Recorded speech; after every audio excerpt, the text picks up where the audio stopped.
first player in league history with 4,500 passing yards, 35 plus passing touchdowns, 5 or more rushing touchdowns in a single season. What goes through your mind when you hear those nuggets of domination? I'm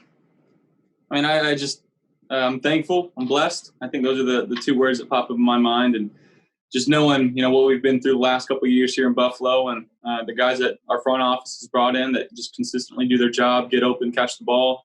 It's not just me out there. It takes the 5 guys up front blocking. It takes the other guys catching the ball, and the running backs getting the run game going, opening up everything else. So, again, I'm thankful for Dable and Dorsey and the guys that have gotten the quarterback room for helping me out.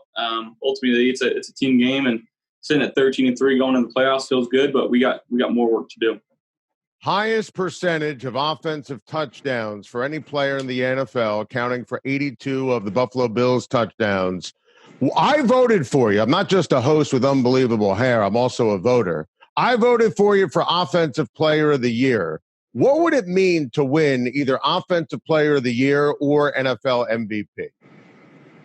I do think those are team-oriented awards, and I think the guys that typically win those awards, their teams are playing really good football. So that's really the only thing that I would care about, to be honest. I'm not in flash and being the biggest, best guy out there, and I just want to do my job for the Buffalo Bills and play football for as long as I can.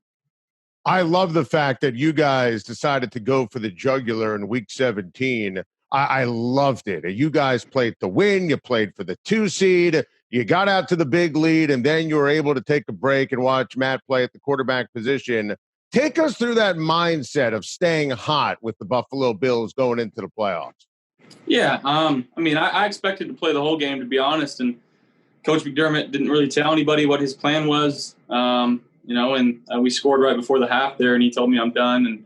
And to get to sit back and watch some of our other guys that have been working their tails off, guys like Matt Barkley, guys like Antonio Williams, a guy like Nate Becker, getting to go in there and play meaningful snaps of football in the NFL. It's a blessing for sure. And to stand there and understand what we just did for the regular season, and the production that we had on offense and stuff, and that's really cool. It really is. But as we head into the playoffs, it's 0-0. Everybody's kind of reset. It's win or go home from here on out, and we got to put our best foot forward going into Saturday. How did you and Stephon Diggs develop this kind of chemistry and domination in an offseason where, Josh, let's be honest, there was no offseason? And you guys developed this unbelievable bond. It was just an incredible combination. I'd make the case number 2 in the NFL behind the combination in Green Bay. And you guys certainly had a case for number 1. Diggs had an unbelievable season. Seriously, how did you guys accomplish that?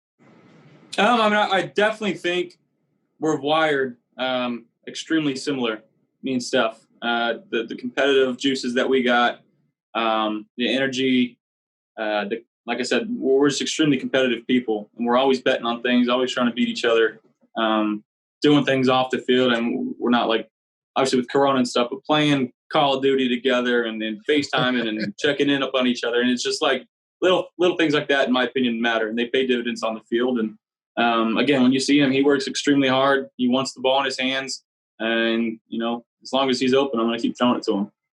This matchup coming up in the playoffs is going to be spicy. You guys, I think, are the hottest team in the NFL, seriously, with a great opportunity to go to the Super Bowl. But that road to Tampa starts at home against the Indianapolis Colts. That's a well-coached team, tough-minded team, physical team.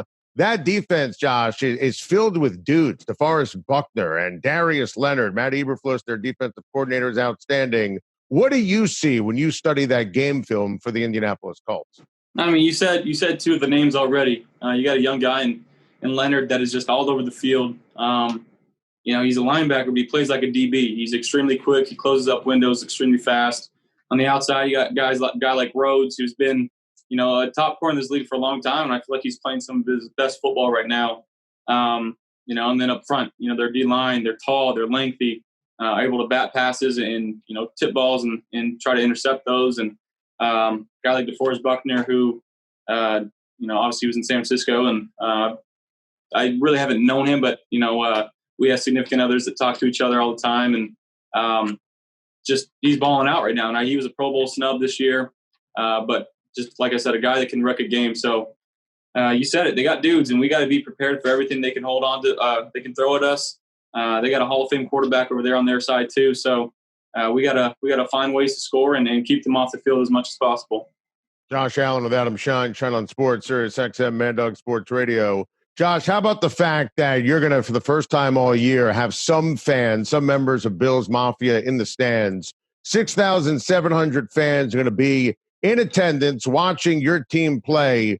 What does that mean for you guys to finally have some members of Bills Mafia in the stands to appreciate this team and be there with you guys for the postseason? I'm extremely excited for them. Hopefully our 6,700 fans can make enough noise to cause a disruption on their third down offense, make them burn a timeout or get a false start or something like that. But I'm just excited that they get to be in the building. We get to kind of feed off their energy that they give us, because they're going to be loud. They're going to be crazy. And I know there's not a whole lot of them, but the difference that they have, it'll show for sure. Sean McDermott, the culture that he has established. And we've talked about this, Josh, throughout your career in Buffalo, but this has been just a special regular season. That culture, that commitment, that focus that's been established. How does that help you guys now in terms of preparation for the postseason? And what did you and Coach, and we've talked about this in the offseason, learn from your first experience together last year in the postseason? Yeah, Coach, he's done a fantastic job here in the 4 years that he's been here, leading the team to playoffs in 3 years, 3 out of the 4 years, ending the drought, if you will. Just the constant day-to-day routine that we have, it never changes. He's always the same guy. Guys really appreciate that about him. And as we go into the playoffs, he said it today, we don't want to change anything. We don't want to change the team that we are and change how we win. We want to keep playing football how we know how to play football, and playing complementary football is something that he constantly preaches. So we got to go out there and we got to do that. And it's nothing different. It's obviously bigger stakes, win or go home. We know that, and we've set out to go win a Super Bowl, and everything, like you said, the road to Tampa starts at home against Indianapolis at 105 at Saturday. And that's our main focus right now is the Colts and trying to prepare a game plan to do whatever we need to do to go try to win a football game.